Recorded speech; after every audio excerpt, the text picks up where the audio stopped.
Баршаңызға сәлем, сіздермен бірге Мадина. Біз бүгін үй жағдайында өте дәмді болып шығатын көктемнің алғашқы белгілерінің бірі қозқұйрықты дайындайтын боламыз. Қозқұйрықты алып келген соң осылай суға салып 1 сағат көлемінде қойып қоямыз.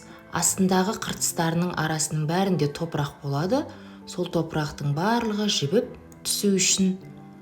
Одан соң суға салып осылай қайнатамыз. 20 минут көлемінде қайнатамыз. Қайнаған кезде осындай суы сарғая бастағанда дайын болғаны.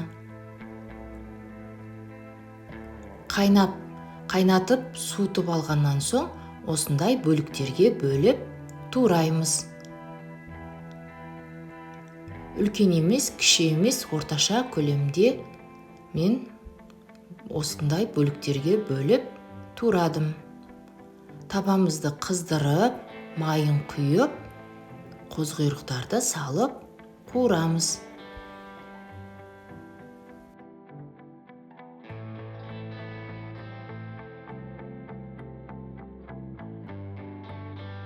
Араластырып тұруды ұмытпаңыздар, әйтпесе асты жабысып қалуы мүмкін.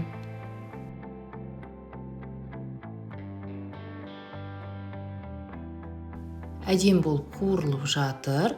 Қалауларыңызға қарай пияз салсаңыздар да болады, салмасаңыздар да болады. Мен бұл жерде 1 бас пиязды салдым, осылай турап.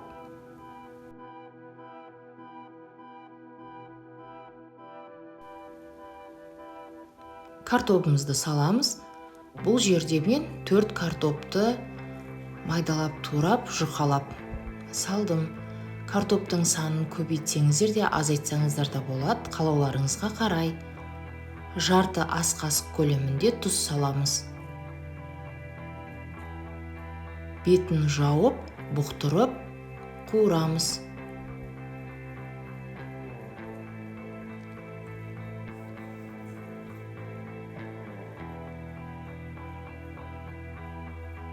Мінекей бізде дайын болып қалды. Түсі сарғая бастады.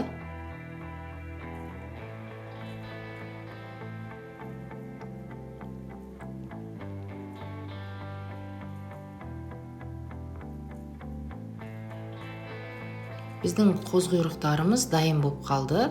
Түсі өте әдемі болып шықты. Мінекей бізде дайын. Өте әдемі болып шықты.